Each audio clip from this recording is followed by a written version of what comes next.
Hello, welcome to the Archaeological Research Facility. I'd like to begin with the land acknowledgement. The Archaeological Research Facility is located on Huichin, the ancestral and unceded territory of the Chochenyo-speaking Ohlone people, successor of the historic and sovereign Verona Band of Alameda County. We acknowledge that this land remains of great importance to the Ohlone people and that the ARF community inherits a history of archaeological scholarship that has disturbed Ohlone ancestors and erased living Ohlone people from the present and the future of this land. It is therefore our collective responsibility to critically transform our archaeological inheritance in support of Ohlone sovereignty and to hold the University of California accountable to the needs of American Indian and Indigenous peoples. So with that, I'd like to welcome everyone to the Archaeological Research Facility's Brown Bag. And I'd like to invite Professor Rosemary Joyce to introduce our speaker. Thank you very much. It gives me real pleasure to introduce Esteban Miron Marvan. Esteban joined the Berkeley program in fall 2015 after completing his undergraduate training at Mexico's prestigious Escuela Nacional de Antropología y Historia. As an entering student, he was selected for the UC Mexis CONACYT Graduate Fellowship, funded by a consortium of the UC system and CONACYT, Mexico's equivalent of the NSF. This recognized his promise as an anthropological archaeologist, who already in his authoritative undergraduate thesis established himself as an expert on classic Maya ceramics of the Western Maya region, where he had worked with his undergraduate sponsor, Professor Rodrigo Liendo of UNAM. I appreciated his interest in understanding ceramics not merely as chronological markers, but as indices of practices, and looked forward to developing his skills as a ceramic analyst. I think it's fair to say that neither his Mexican sponsors nor I could have predicted the way that he would respond to Berkeley, quickly forming a desire to go beyond conventional archaeological work to explore community-engaged scholarship around the World Heritage Site of Palenque. As part of pursuing this goal, he took coursework with Professor William Hanks and independently pursued beginning instruction in the Maya language, Chol, spoken around Palenque. He embarked on a project pursuing ethnographic understanding of the ways Chol people understand history and what they see as the potential of archaeology to contribute to their communities. He established networks with Chol people and communities in northern Chiapas and southern Tabasco, as well as the Bay Area. He also worked with Chol poets and college faculty and traveled to the Zapatista-controlled territory in Chiapas to anticipate the ways the autonomous Maya of Chiapas might view his proposed research.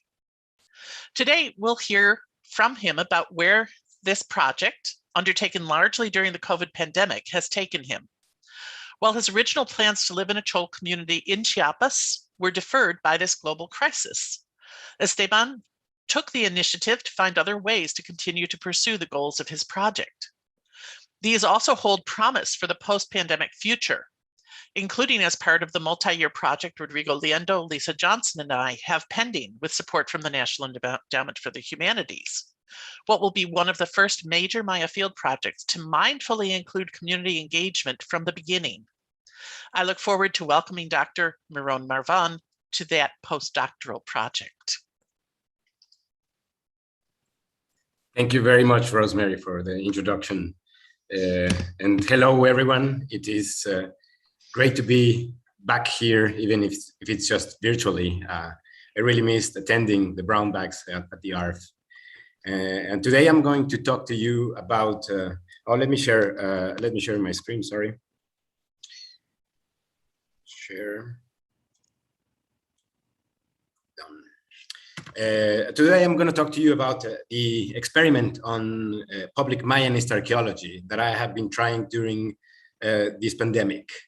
In the last months, with the support of a STAL grant given here at the ARF, because I am in Yucatan now. This is part of my dissertation research at Berkeley, as Rosemary said, which is an ethnographic project inquiring with Maya Chol people about their own conceptions of their past, their memory and history, including their views, sentiments, and even complaints about archaeology, archaeological heritage, archaeological tourism, and the phenomena surrounding those. Mayanist archaeology has extracted and exploited for more than a century the historical materiality of the Maya peoples. We are an extractive enterprise, and we like to think that we are not. We like to pretend that we are only helping to know about the historical trajectories of human groups and the ancient history of the Maya peoples. And by doing that, we tend to ignore the economic and political impact that our work has on the present. The Maya cultures, their landscapes, and the archaeological heritage are now a product that local and global corporations profit from it. And also an imaginary construction that all the national states use to generate hegemonizing identities. From our discipline, along with epigraphy, linguistics, and sociocultural anthropology, the contemporary Maya peoples have been represented as part and continuity of cultural processes that are more than 3,000 years old. But the participation on archaeological research processes and touristic, its processes and touristic development have been limited to work helping with the excavation tasks, with the maintenance of sites, and as a background, giving authenticity to the touristic landscapes open to the market today. And well, I am putting a very diagnostic illustration here with John Lloyd Stephens being carried by the ancestor of some of my old friends around in their way from Tumbalá to Palenque. And right now they don't carry us in their shoulders, but the hierarchical positions between the 1840s when this was drawn and today, it's not that different than today, actually. The laws that regulate archaeology and its institutions in Mexico are really behind the international agreements on human rights and indigenous rights that my country has signed and ratified from almost 30 years ago. The discussions about science decolonization have effectively changed the way of doing research with native communities on different parts of a continent and in the world. But at no point in the 8 decades of existence of our INA, our National Institute of Anthropology and History, there has been any kind of interlocution between the scientific community and the Mayense-speaking indigenous peoples, or any other indigenous peoples for that case, whose stories we study. I firmly believe that we need to start thinking about the possibilities of sharing the custody, the decision-making, the knowledge production, and administration of archaeological sites. Those places that are the ancestral testimonies of the peoples that have dwelt and continue living in what circumstantially is today the Mexican territory. Descendancy is a complicated issue. To claim that the pueblos originarios, or the indigenous peoples in Mexico, have all a traceable past on which you can assign archaeologically who is ancestor of who, is almost as hegemonic as to say that we are all Mexicans sharing the same history. These kinds of complexities have prevented Mexican archaeology to seriously discuss and start the processes of its own decolonization. There is this old fallacy that has been going around since the times of Robert Redfield and the first ethnographies in the Maya region and in the Yucatan Peninsula, about the idea that it is us, and I am quoting, the archaeologist, not the Indian, who sees the grandson living in the broken shell of his grandfather's house. That was said by Robert Redfield. And the more I talk to Chol people, I realize that this is false. That although they don't narrate the ancient past in the same chronotopes as archaeology or the national histories, many of the Choles do incorporate into their own interpretation the vast archaeological materiality that surrounds them, and have been incorporating it since millennia ago, at least 3,000 years. parallel to the Choles who make a link, a connection with the ancient and classic Maya, many of the speakers of the Mayense languages in Mexico don't conceive a historical link with the ancient Maya, or even consider the category Maya. This is an etonym that has been appropriated by some Mayense speakers in the last decades to use it politically and to revert the unequal conditions, comparing them to the Caxlanes, the non-indigenous, as they call us. It has achieved momentum, and it works very well as a political force. Although the category Maya does not have a lot of sense to many peoples locally, many Maya peoples locally. But even with this situation, I have recognized many individuals and some networks of Maya Chol people who want their stake in the Maya archaeological heritage recognized and used in their benefit.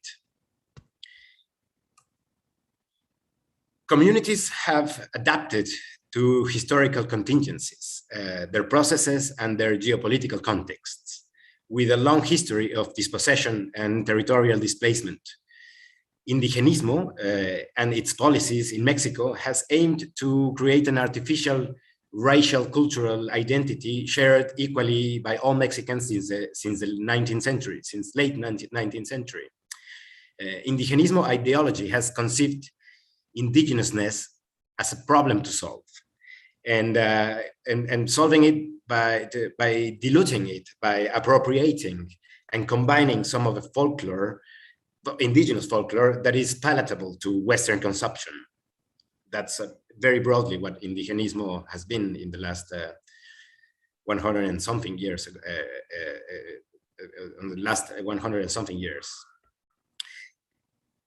The fact that the link of Maya peoples with their ancient history is not generalized does not exempt the Mexican state from the obligations established by international law, nor Mexican archaeology from the scientific post-colonial developments of the world.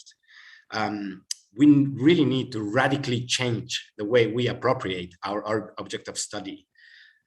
Anything short of starting the dialogues and processes towards a deep reform of the heritage legislation in Mexico, it would be just recolonizing the indigenous voice and their narratives to keep legitimating archaeology as the only authentic custodian of the ancient history. I believe that we need to modify the whole scheme of authority and submit our research not just to the approval by the federal government and the National Archaeological Council, the Consejo de Arqueología in Mexico, with their standards and conservation codes, but also to include the consent of indigenous representations erected and governed by themselves. Of course, this has to be after a long process of dialogue, consultation, and negotiation, on which more problems are going to come out. But the fact that it is so complex, as I said, has prevented Mexican archaeology to involve in these discussions. And I think that after all the long history of explicit dispossession and appropriation, it is us, archaeologists, that we need to make the first step towards those changes. Besides a few exceptions, archaeology has not been a political tool to help claims of territory or autonomy in Mexico. And I think that we need to make it available as such. On my current PhD dissertation, I want to know what it would be required to facilitate the participation of modern Maya in Mayanist archaeological research. What kind of forums are needed, and who would be the interested parties in proposing alternatives to our laws? I want to know the ways Choles conceive and narrate their own history. And to achieve that, I started 4 years ago an ethnographical investigation with conversations with Chol men and women about these subjects. There are more than 250,000 people that speak Chol today as their native language, and they have a very complex history, full of dispossession and resistance to adverse conditions, from the creation of the Chol towns of Tila, Tumala, and Palenque in the second half of the 16th century. Recently, the area that they occupied has expanded to the east due to many factors: population increase, land necessity, and all kinds of conflicts, even religious conflicts. Have pushed them to go to the Yucatan Peninsula, particularly to the Caribbean coast, and to northern Petén, near the border with Guatemala in southern Campeche, as well as the west coast of the US. There are now thousands of Choles living in the Bay Area, actually. Not as much as Yucatec Maya, but there are also thousands of Choles living there. Now, with all the tourist developments in the Caribbean coast of Mexico, they tend to migrate more towards that area instead of the United States. But there is still a big population there in the Bay Area. Lactang, as they call their language, which means our language, is one of the Mayense languages with a closer relation with the one written on epigraphic texts and classic monuments. Classic Maya, as epigraphists call it. The Choles understand, obviously not all, but a good portion of the hieroglyphic transcriptions. After the last decades, with the development of in the decipherment of hieroglyphs, the truth is out there, as James Clifford said after visiting Palenque and write about it. Pacal, the king Pacal of Palenque, spoke a language that is the predecessor of modern Maya Cholean languages. So from 2018 until March 2020, I was starting to explain my research and the reasons I am doing it to a couple of families in Palenque, where I have worked for almost 20 years in Chiapas, and families that I have known for the last 20 years, inviting some of its members to discuss their views on what we Caxlanes, non-indigenous as they call us, conceive as archaeological data and heritage. At the same time, I was slowly getting acquainted with other Chol interlocutors from northern Chiapas and beyond, including the Bay Area. I was starting to have the dialogues towards my dissertation questions, and also, of course, learning about new ones. It was often that while explaining the reasons of my investigation, I had to describe the generalities of the archaeological methods and what we broadly know about the classic Maya and the hieroglyphic inscriptions. And in order to attract as much interlocutors as I could, I organized public talks with the help of several people working for elementary and junior high schools, casas de cultura or cultural centers, Chiapas state institutions, and the Intercultural University of Tabasco. That helped me a lot to meet Choles that are interested in Mayanist archaeology and epigraphy and want to talk and contest those ideas with the history as they conceive it. Among the archaeologists working in Mexico, we generally lack commitment to disseminate the knowledge we produce with a broader public, even less so with the indigenous people that dwell and have dwelt for millennia in and around archaeological sites we investigate today. The response to these public talks has been very positive, but nonetheless, I think that regarding my research objectives, it was a mistake to put myself as a lecturing figure, instead of someone to go to contest and question other knowledges. But the damage is done, and for the kind of bad ethnography that I have improving slowly over the last years, those public lectures turned out to be kind of a necessary setting to get involved with further conversations with interested individuals. So even though mistakes were made, I still think that one step towards getting rid of the colonial privileges that still benefit us is to strip away the solemnity and that archaeology and epigraphy project to non-specialists, to make our methods available to people whose language today is directly linked to the written epigraphic text created more than 1500 years ago. And of course, as we all know, in March 2020, the COVID-19 pandemic arrived to Mexico. And from then, I have had to rely only on long distance communication through social networks. And I have to say that one of the best decisions I have done at the beginning of my research was to open a Facebook account and to discover the multiple forums and people talking about Chol culture, their language, their history and heritage. Of course, now with the pandemic, the social media interactions turn out to be essential with the stay-at-home directives. Kolenki Aguayoch, stay at your house, as it is said in Chol. And this is a protocol that I still have to adhere with my current IRB permissions. There is still a great divide in the access to technology and telecommunications from the urban settings to rural indigenous towns. But in the last 5 or 7 years, this divide has been getting shorter.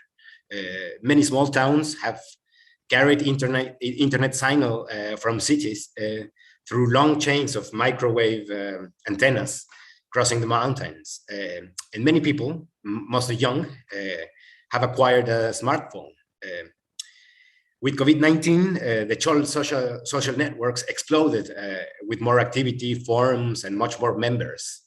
So it's kind of a renaissance in the internet now. There's a lot of activity.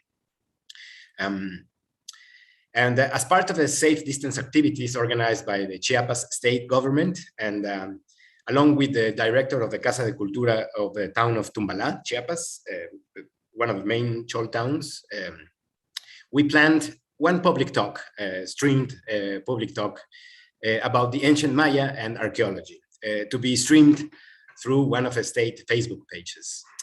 The event was widely to me, widely successful. You know, for the average internet, it was mildly successful. And the video quickly accumulated a couple of thousand views. And some viewers suggested the idea of creating more videos. This is the reason I decided to continue digitally with my dissemination campaign. So I created a YouTube channel called Arqueología y Xcoquisxol, which means archaeology with Xcoquisxol, my Chol nickname. And I also opened a Facebook page named La Ñochelo, which means your ancestors. This name was suggested by a Chol speaker. On those platforms, I have published, as for now, 7 videos. So far, 2 of them with the support of the STAR grant that I am talking to you about now. And I am planning to publish between 10 and 13 more of them in the following 6 or 7 months. With the content I create, with the help of the generous collaborations by Mayanist colleagues and Chol translators, I try to disseminate through short videos what archaeologists and epigraphists know about the ancient Maya, narrated by a Chol native speaker with Spanish subtitles. Most of the scripts have been the product of unpaid collaboration of Mayanist colleagues, contributing with a short 500 to 600 word text explaining a subject of their specialization. 3 of those subjects have been previously suggested by Chol audience members. On Facebook, the 7 videos published so far have accumulated more than 10,000 views, which is incredible for me. And a lot of people have contacted me with questions and feedback, although mostly privately, almost never in the public forums, in the online platforms. So right now I am going to play to you one of those short videos. It is just 5 minutes, and it's the only one so far that has English subtitles, thanks to Carol Rose Little, a linguist friend that works with the Chol language in Oklahoma University that made them. Saludos, Carol. And I want you to have an example of the content we create, as well as giving you the opportunity to hear the language. Bachela volar piano. Ili chap ejemplo video cha an inyusa kinch maya hoki wahali. Worehi kom ke kanyetla ala kyancha an itich maya hoki wahali. Ki hinyamilak el. Wahali cheli onyo kishtanyo ho mi wachokonyok iyojoj. Yikochi michunjulo jak jikolen jak wojek lumba che jipalenke yikochi yachilang. Wahali mi chalenyo psi yumpechan la halu bache kabul jak umayachan si dobo. Inyuj bache choti lak chan choli oli yokotan. Ilimi lak nyajan kome kabuli javalo jak onyo psi jak hieroglíficos. Si hubil jak wojili humpechan. Bache mi subenyob nyob onyo psi jak maya clásico. Litsifja kuhalishke hichunyo po kala kabul ho kalhab. Walibuki ninyo kuhilishla tsifja chuki mi yelo. Maan mi lak nyajan mi jipeche lelo kishtanyo mi pekanyo mi nyajanyo bilichan. Masha kuhili hinichan ninyo po wahali mubukonyo jala ho bikot yumolo. Pianyi tsifja lahia chambache mi ilel yikot heel. Yini jak inyatsi bo jikolen jeklunjak yikot jitoshu lumjak. Las años de maya clásico ya de palenque, yenil itzuzleli año chevache y goyo tonena, lo que el ancho cosingo. Ojiño de yachilan, ambos de frontera corozal. Chevache le un eposlip, wali la kuhilche ankabul y yenil el bache muko kitan, hinilak piolo, yambo hoje klumchak. Li onyo tanish jak wot sibi, jitsik jesayo bache etial tsipjak, mi posop jak che bache holjak chuni majiel. Kishani hopjak, yikot nyuko bu yosjak. Kebuljak, chulunipjak, ehjak, yikot kabuljak yambu chuki yesjak. Beli mach behjel mi pusop li yombo mikele, ank ini yom ipusop yuklejak panyemili, yikot shoot li chanjak che kabuli, yikot che milak moj, mi mel humpe kolembo chan. Mikalak el humpe postyul, ki shoot li chan, sibu bilbuti humpe chan, maya clásico. Li yetial mubukan hinyej humpe chui o chai bache mi sueño ki maya clásico. Ni la que la hal bache mi yelel li chui ki la chanchol. Pechan ili li chui maan mi pos li chanchui. Ba li mi pos humpe yuklel chan ka. Li chape boy yuk zip ambo ti johe li wood li chui. Li sueño la che li ale chan ka. Cha sutien mi yelel che bache ka. Hinkuli yuki balbo ehjal wolobo ambo kocho boji yeba mi pusli ale chan wa che milak moje li yukle jak milak pekan bache kakawa shan milakal kakao chocolate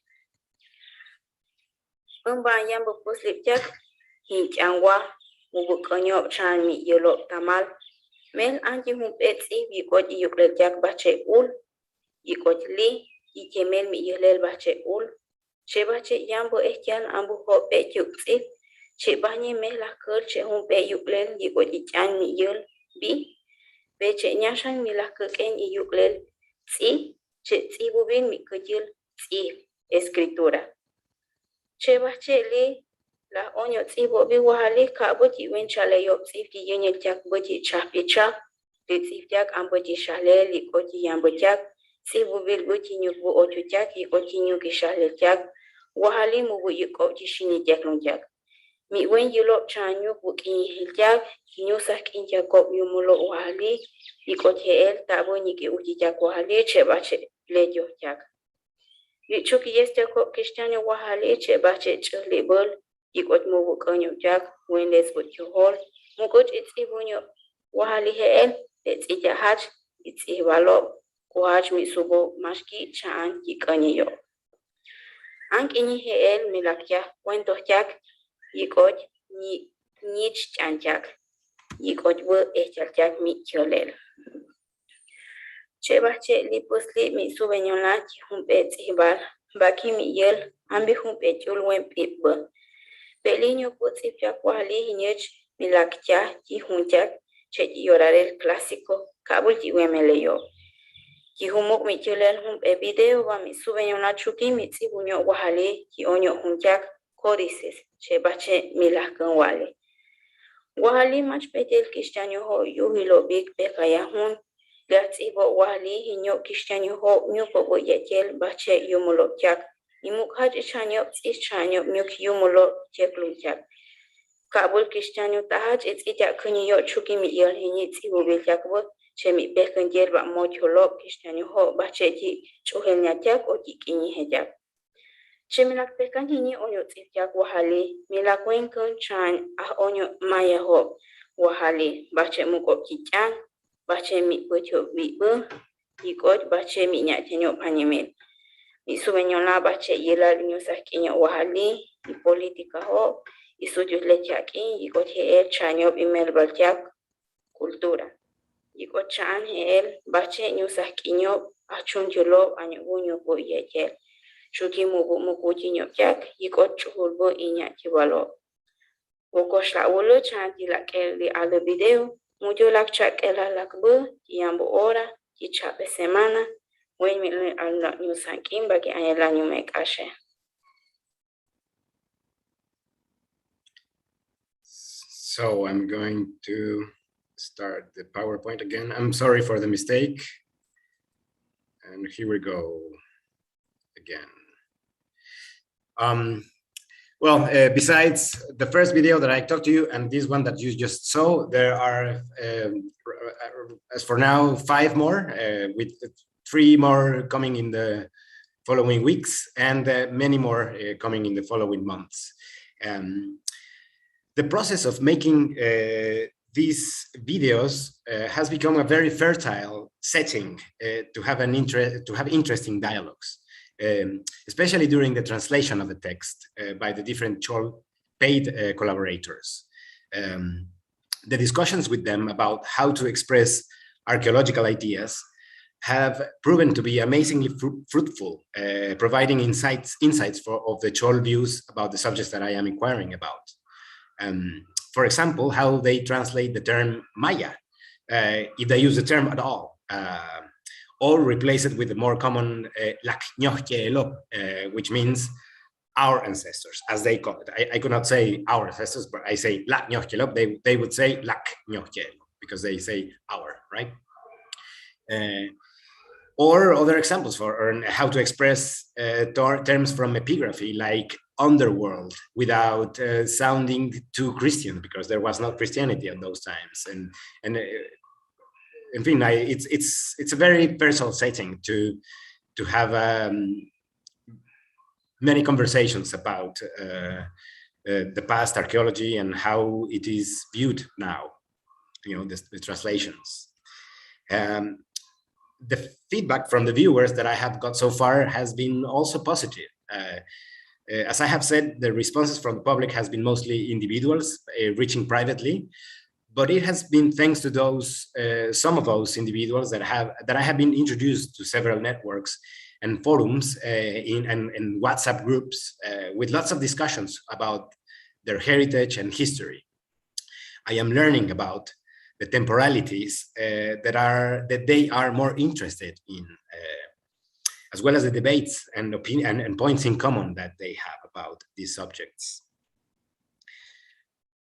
And with this STAL grant, it will be possible to create content about more Mayanist archaeological topics.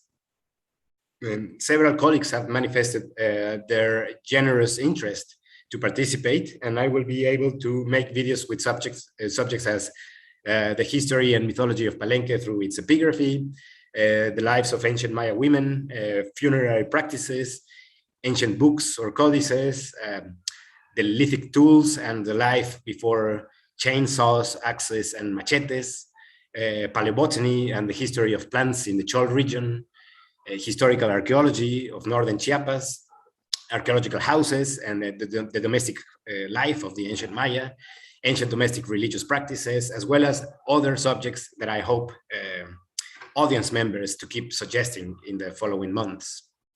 I hope that with these efforts to make available to a Chol audience archaeological knowledge, I can help a little to provide tools for its appropriation and use to change institutional and legal terms of engagement between Mayan-speaking communities, the academics, and the industries.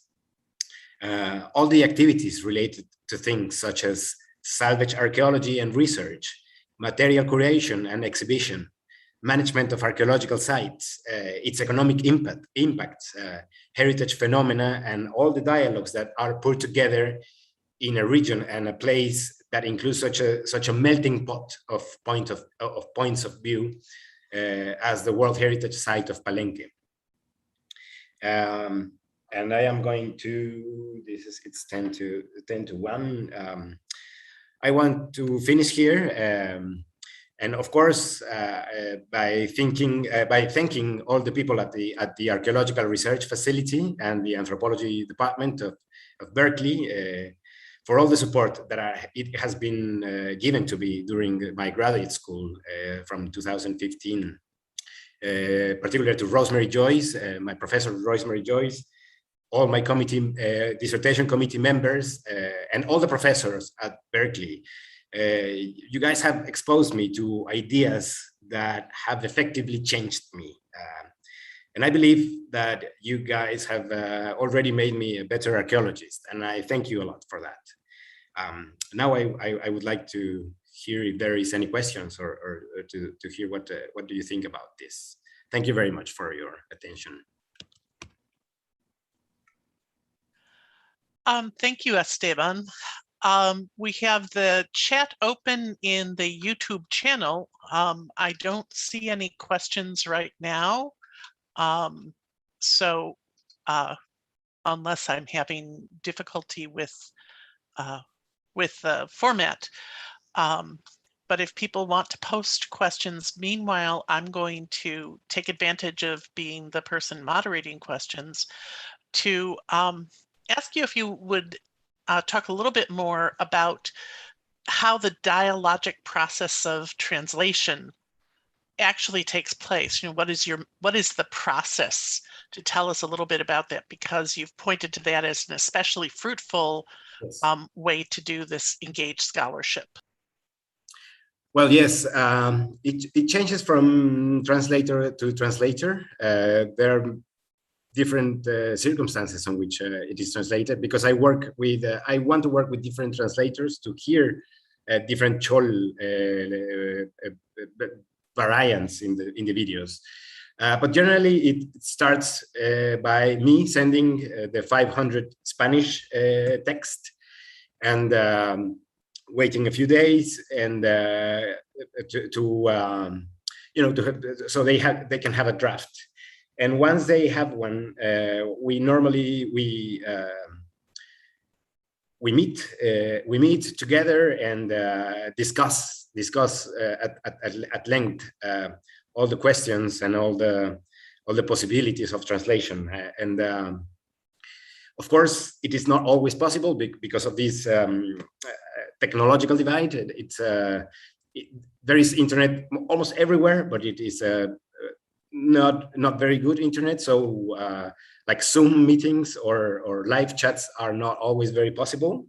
But still, even just with WhatsApp chats, it develops into a very into meaningful conversations about how to think about modern Kashlan Western terms within the Chol episteme. And it has been really great to hear, particularly, as I said, particularly when in almost all the videos has the word ancient Maya, and it varies widely from community to community to individual to individual how they think about that term, if they think about it, think about it at all or not. So yeah, it's not just one meeting. It's always like a back and forth with several conversations about how to get a meaningful or narration that goes along with the lines of the Western knowledge that is placed on the text. Wonderful. We have another question from Professor Kent Lightfoot, who begins by saying, excellent talk about your recent work. And his question is, what do you think the long-term potential is of continuing this work, and what are your possibilities for funding? Well, right now I am enjoying a STAR grant to fund from 10 to 13 videos, including I am paying one person to edit so those videos. So the one that you saw is kind of a scrappy, made by PowerPoint and not very professional. So I have now a much better editor. The potential on the long term, I really hope I can keep doing this. And even if I don't have any funding, it's not very expensive. It's just having the time to do it. And I don't know. It's I think it's besides that, it's part of our obligation as scientists to disseminate, and it's a good thing to do public science and public archaeology. I think I want to keep helping, providing the tools for the indigenous appropriation of archaeological data as we see it, as from the academic world, and heritage as the world and states see it. How am I going to make it? I'm not sure. I'm not sure how I'm going to fund or keep doing this, but I really hope I can, and I really hope I can meet a lot of people that I have been talking a lot virtually, and I have become good friends of some people, and I am dying to go there, to go to Chiapas or the Mayan Riviera, on which some of them live, and have some in-person meetings and conversations. But for now, I still have to wait. Thank you, Kent. Thank you very much. I know that we've talked about the new grant program from the Wenner Gren Foundation. Yes. And I think that's the probably direction of some of those kinds of foundations would be funding. We have another question from Jare Hamilton, who asks whether you have found much discrepancy between the description in glyphics, in inscriptions of day-to-day life compared to the archaeological record. Well, yes. Hieroglyphic inscriptions usually never talk about daily life. They are text, historical or mythological text about very particular events or histories. The daily life, the vernacular daily life that everyone should have had is generally omitted. Of course, there are categories like food categories or space categories that are mentioned, and even time categories, chronotopes of those. And yeah, you can have a little glimpse of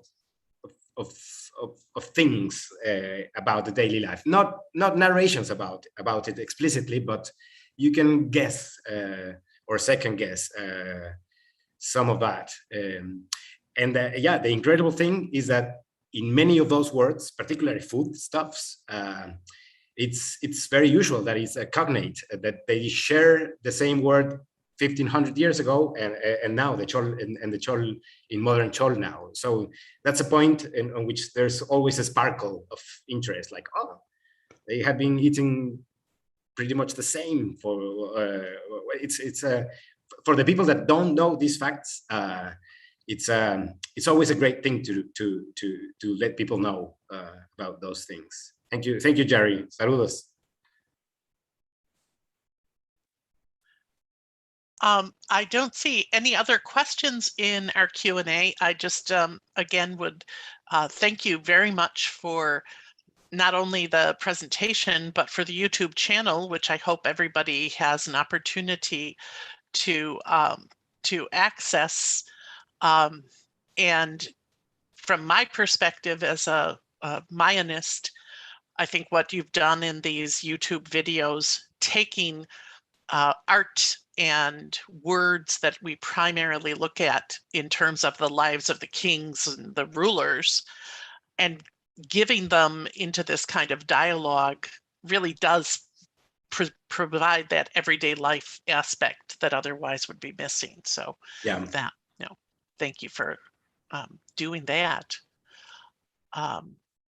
And I think we're very close to the end. If there's no other question, I will turn the floor over to the Nico from the ARF for any last conversation. That's all.